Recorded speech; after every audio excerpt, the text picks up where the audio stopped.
Hello, welcome or welcome back to the YarnNYarns YouTube channel. My name is Angela and all the places you can find me should be linked in the description box below this video. Here on the channel you'll find me chatting about my adventures in knitting, spinning, crochet and weaving, all of the fibre related things. Today's video is my October making plans video. If you're new to the channel, then at the beginning of each month I try and set some priorities for my making for the coming weeks. I'm someone who likes to have a lot of works in progress on the needles, and if I leave myself to my own devices I can end up in a little bit of a procrastination rut and end up working on nothing as I try and decide what to focus on. So over the last couple of years I've decided to employ a little bit of a fun game of chance involving a multi-sided dice and some prompt cards, and I use that to help me choose some projects to work on for the month. So this is my little fun video where I go through that process and pick some projects. As part of my priority setting over the last year or so, I think since the beginning of this year, I've also invited the YarnNYarns community, so anyone watching, to become involved should they choose to do so by asking for volunteers to pick a project for me. So I'm going to start today's video by pulling up my little wheel of chance. So I've got a little app on my phone and I've popped in everyone's names who has said that they were be interested in picking a project for me. So I'm going to spin the wheel, we shall pick a name, we'll find out who's going to pick something for me to work on, and then I shall get in touch with them, and then I'll be back in a couple of days once they've chosen the project for me to then roll my dice and set the rest of my priorities for the month.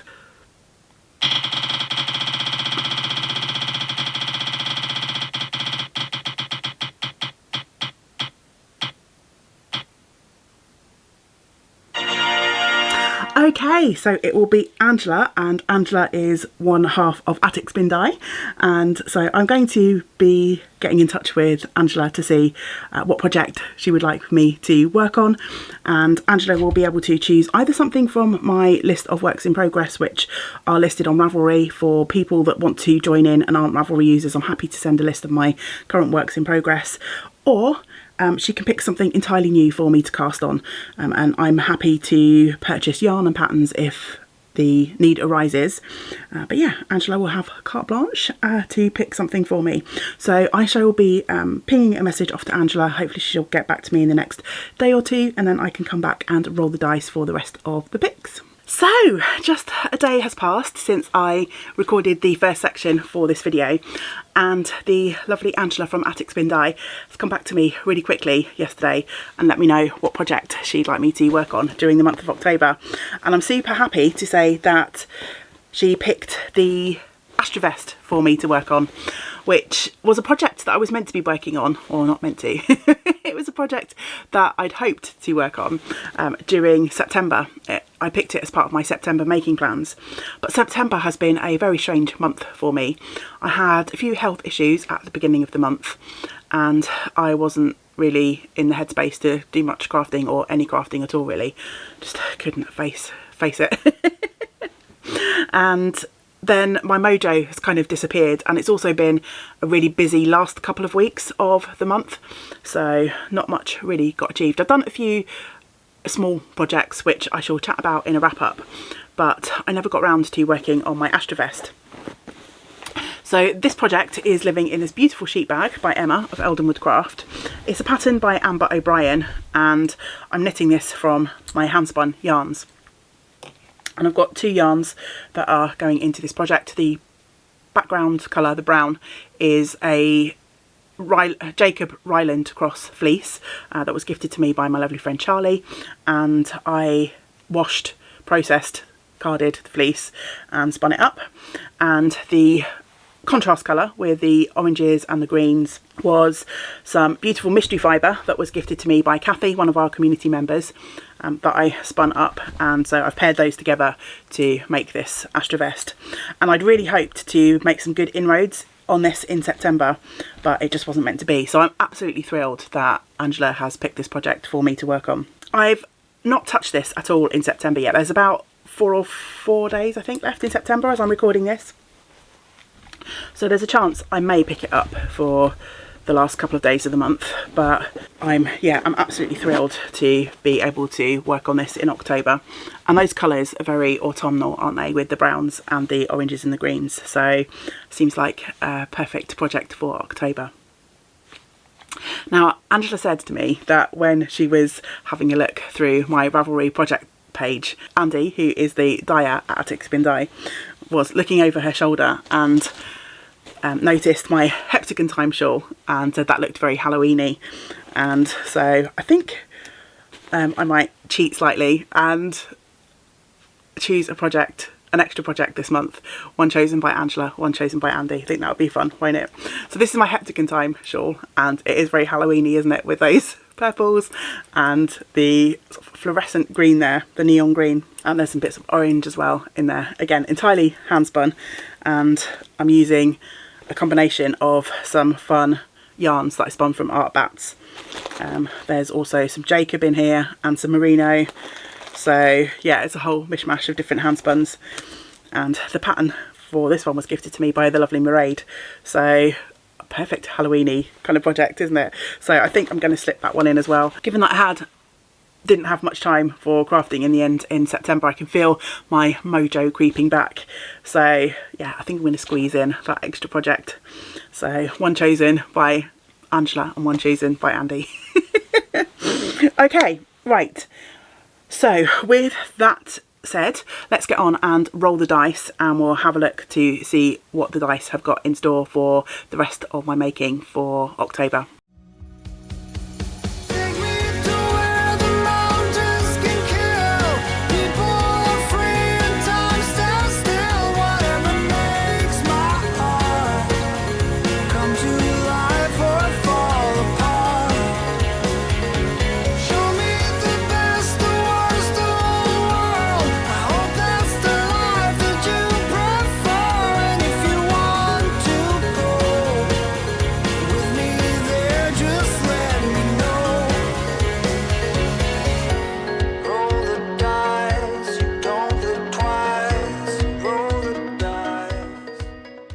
Okay, the dice have spoken, and it looks like we have some fun picks as always, and I just want to say thank you to the lovely Simone for the cards.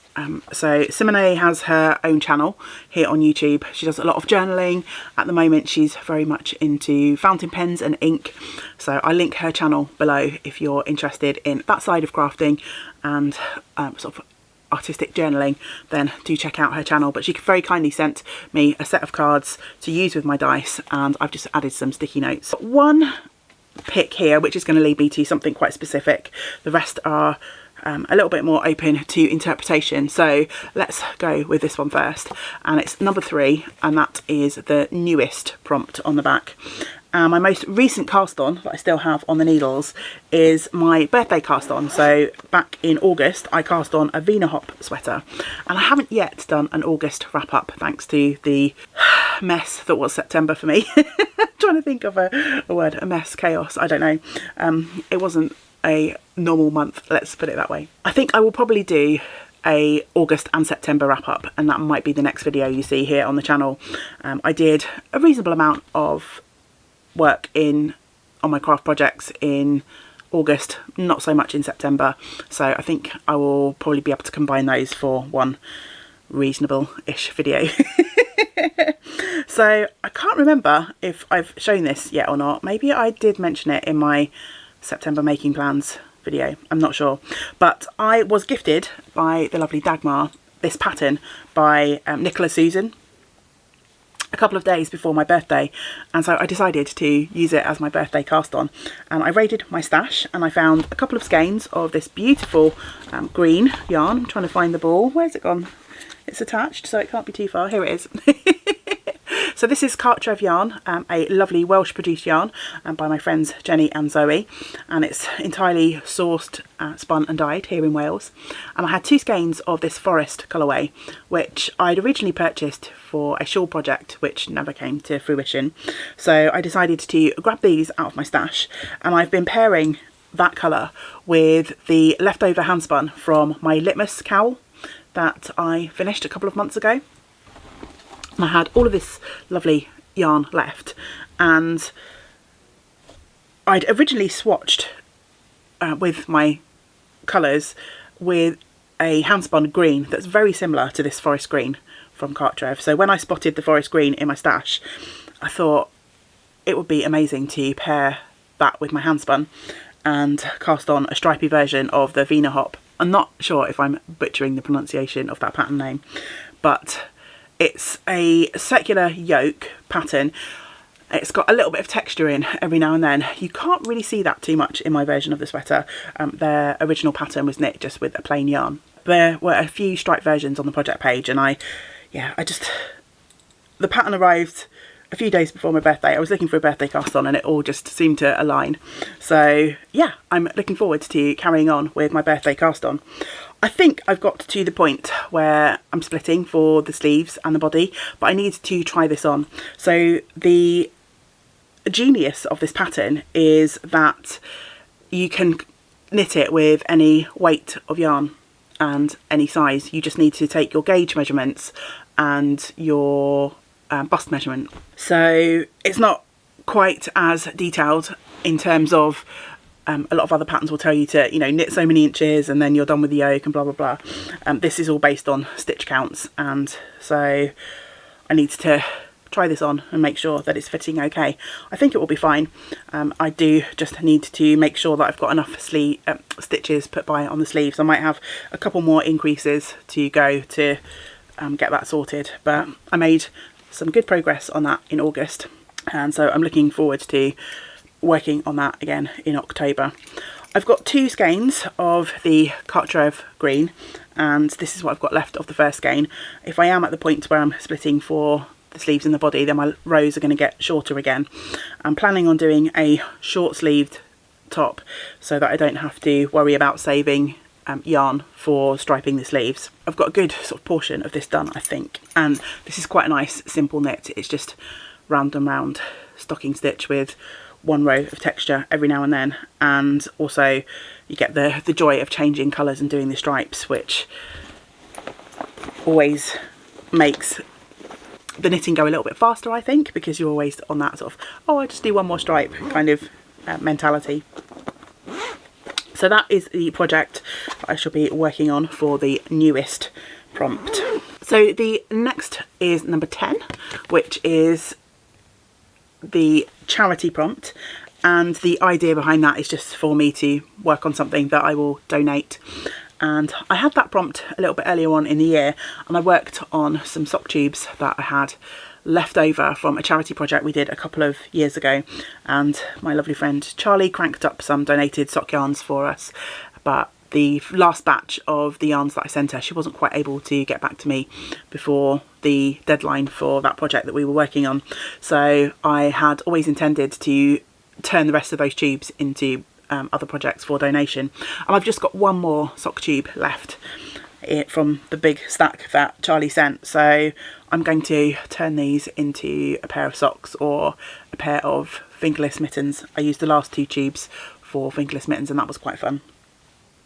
So I shall see what I'm in the mood for. I think I might do socks this time. I might make a nice long pair of socks out of this final tube, and it will be quite nice to have finished with those tubes and get them get the finished projects donated. So that will be my charity make for this month. The next prompt is number 7, which is a spin to knit project. So the idea for this prompt for me was, or is, to pick a project where I've specifically spun some yarn for a specific project. Too many specifics, maybe. And actually I only have one project on the needles at the moment that fits the bill, because one of the other projects that I worked on in August that I haven't chatted about yet because I didn't do a wrap up, the Starburst, is it Starburst or no, Sun Gazer? I keep getting the name of that pattern wrong. My Sun Gazer top, which is a pattern by James N. Watts, I have actually frogged that sweater because the yarns, or the 2 fibres that I spun up for that, I'm not entirely enjoying how they work together.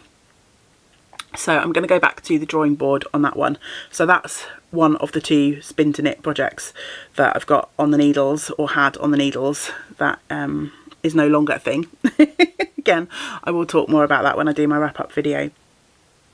Which means the only other spin to knit project, I've got a few hand spun projects on the needles, but the only other spin to knit that I sort of started out with a specific project in mind is my love note. And again, that was one that I was going to be hoping to work on in September, and I never got round to. Love note it is. So half of my October making is just a rollover from the September stuff that I didn't do, but I'm not mad about that. I'm not mad about that at all. And then that leaves us with the final prompt, number 15, which is YouTube pick. So I'm going to ask you to choose a project for me. So I'm just going to have a little scroll through my works in progress, and I think I will pick something from my older works in progress, maybe something from my newer works in progress, and ask you to choose which one you'd like to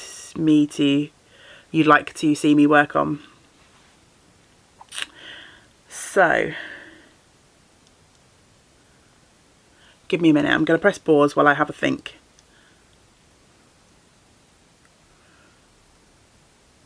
And then I'll come back to you with some choices.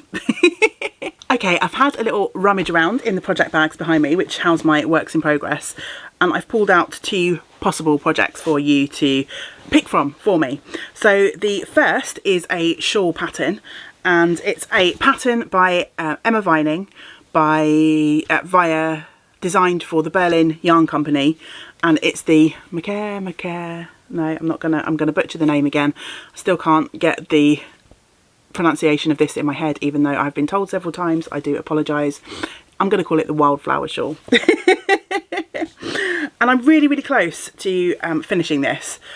And the last time I worked on this, I think I mentioned that I'm not sure if I'm actually going to keep this project, but I do want to finish it because I've really enjoyed the knitting of it, but I'm not sure whether I'm going to wear it.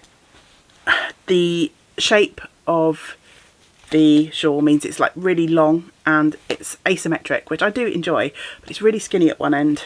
It's going to be fairly wide at the other end, and I just don't know. I don't know if I'm going to wear it or not, but I would like to finish it. If I don't end up wearing it, this yarn by the Berlin Company is absolutely glorious. This is all the yarn I've got yet left, so you can see I'm not too far off finishing that one. But if I don't end up feeling like that fits into my wardrobe, I will flog the project and reuse the yarn for something else. And I know it might sound a bit daft to finish a project that I'm unsure of, but I've just really enjoyed the process of knitting it, and I'm so close. It would be just good to finish it. Because we're now in the last few months of the year, I'm also thinking about all of the projects that I might be able to get finished this year, so I might try and concentrate over the coming weeks on things that I have a chance of getting off the needles by the end of the year, and just having a little bit of a clear out of the works in progress pile ready for the 12 cast-ons at the end of the year. Yeah, that's the first project. Should I work on the Macaire shawl? The other project that I pulled out is an ongoing project that definitely won't get finished, but I've been feeling a pull towards doing some crochet, which I haven't done for a little while. And the only crochet project I've got on the needles is this blanket project that I started last year with some minis that I received in an advent swap that I did with a group of friends. I am crocheting up some little granny squares and then joining them with this deep sort of charcoal grey black from Opal. And so I've got a stack of squares that I made that I will eventually join and make into a blanket, but I've still got some minis left from that swap, and I've been adding some other bits to my bag. I've also got a few squares in progress where I need to match up some of the minis that I got. I wasn't able to make 4 squares from, so I've added some different sort of yarns in to complete the square. So I think I've got 2 of these, and I've got 3 red squares here. I need to find something to make the 4th sort of corner for that. I think I've got the same for this one here. So I've got some squares in progress. I've got some minis to add to that. And yeah, I've just been feeling like I fancy a little bit of crochet. So that's the second project. So should I work on my scrappy granny square blanket, or should I work on my my care shawl. Let me know in the comments below what project you'd like to see me work on in October. I'll keep a tally to see which project comes out in front, and then probably about a week into the month I'll just work on whichever project has got the most votes. Okay, that is everything, I think. I've got a lot of projects to keep me company in October, which is great. I've got my vest, I've got my sweater, I've got a shawl, I've got some socks, and then potentially a blanket or another shawl, depending on what you pick for me to work on. So let me know in the comments below, what will you be focusing on during the month of October. Are you playing along with the dice picks? Now, some of these might be a little bit tricky to play along with. I know some people use my prompts to pick their projects. Obviously, newest is fairly self-explanatory. I think everyone could be able to do that. If you're not someone who makes projects to give away to charity, maybe you could swap in like a gift knit. It's that time of year, isn't it? So something that's not for you, however you want to interpret that. Now, spin to knit. Now, I know not everyone is a spinner, so if you are a spinner, just work on something that's hand spun. If you're not a spinner, then I guess just substitute in whatever you are in the mood for. And then the final prompt, YouTube pick. Well, I know, of course, not everyone who watches will have a YouTube channel, but I think you could either use a random number generator or get someone from your family or friends to pick one of your works in progress for you to work on. I think that would be a good substitute for that prompt. So yes, do let me know in the comments what you're going to be working on, or what you finished recently, what you are working on. I always love to be inspired by all of your wonderful makes, so please do chat to me in the comments below. I will be back here again soon with some more making content. I definitely owe you a August and September wrap up, so that will be coming soon, hopefully, along with some other crafting, creating content, I'm sure. I hope you will join me for the next video, but until we do get to spend time together again, I hope you get to do some of the things that you enjoy. Great big woolly hugs to you all. Bye for now. Bye.